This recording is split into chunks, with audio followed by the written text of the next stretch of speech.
Hi guys, it's me, Shari again! So yan, tanga video mga auntie ko. As you can see, ako ay magpapagod ang auntie nyo today. So ayun nga mga auntie ko, dahil mainit ngayon ang panahon te, ako ay maglalaba kasi nakikita nyo naman yung labada ko te. Sobrang dami na, kung mga isang taon na siguro yan na mga hindi nalabhan. Sobrang kadiri naman. Dugyuti ng personality. At nilabas ko na nga dito sa labas ng bahay, malamang te, yung aking mga lalabhan te, nakahalo na dyan, mga pante, bra, lahat na te, nakahalo na dyan. Yung paglalaba talaga mga auntie at uncle, ayan talaga yung mga gawaing nanay, ang mga ayaw kong gagawin te. Kasi hindi ko pinangarap talaga ante ko na maglalaba ako ng mga damit, abay bahala na, sa totoo lang talaga mga ante ko. Kung wala na akong masusuot at hindi na bumabaho yung kwarto ko, ay hindi pa sana ako maglalaba. Yun nga lang, bumabaho na te.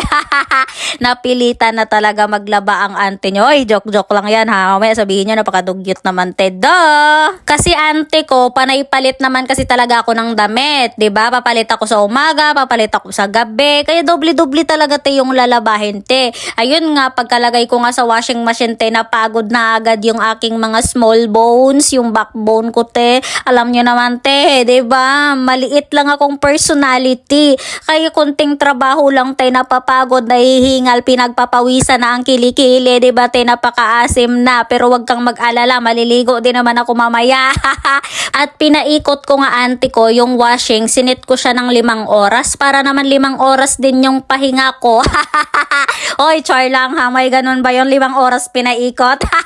Yan, pinaikot-ikot ka kasi ng jowa mo tapos hindi ka naman mahal. Aray ko! Pagkatapos nga ng 5 oras kong pagpapaikot-ikot, tiningnan ko nga yung damit ko. Numipis na siya. Buti nga, numipis na. Para naman akunting piga na lang, banlaw na, wala nang sabon. Hindi pa sumakit yung likod ko. Ganun ang diskarte te. Pag maglaba ka, iset mo ng 5 oras, 10 oras. Kung gusto mo, iset mo ng isang araw yung washing mo dyan.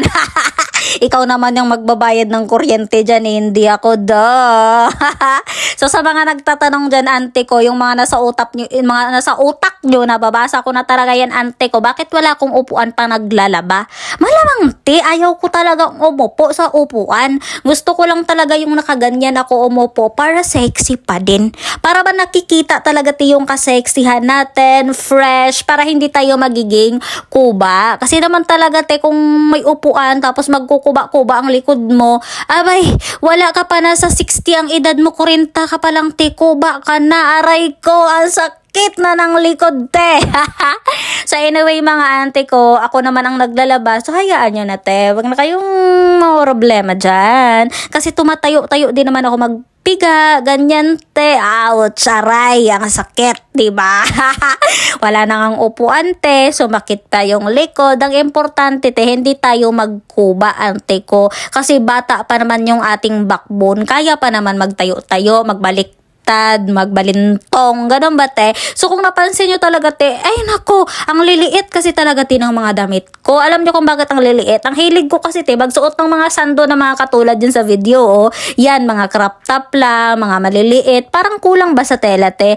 Diba? Sobrang dami ko talagang damit kasi te, na mga ganyan, kasi nga nasa bahay lang naman ako te.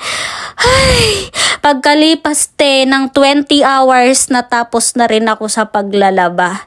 Buti na lang si haring araw naman talaga te, ay nagsilak na siya. Tingnan nyo naman te, oh, yan lang naman yung nilabhan ko, pero parang 4 na planggana naman yun. Pero tingnan nyo naman, diba? Yan lang yun, pero sumakit ang likod ko, wag ka. Ang importante te, mabango na yung damit ko, hindi ako magkakaputok, hindi ako magkakaulit-ulit. Sige, maligo na ako, bye!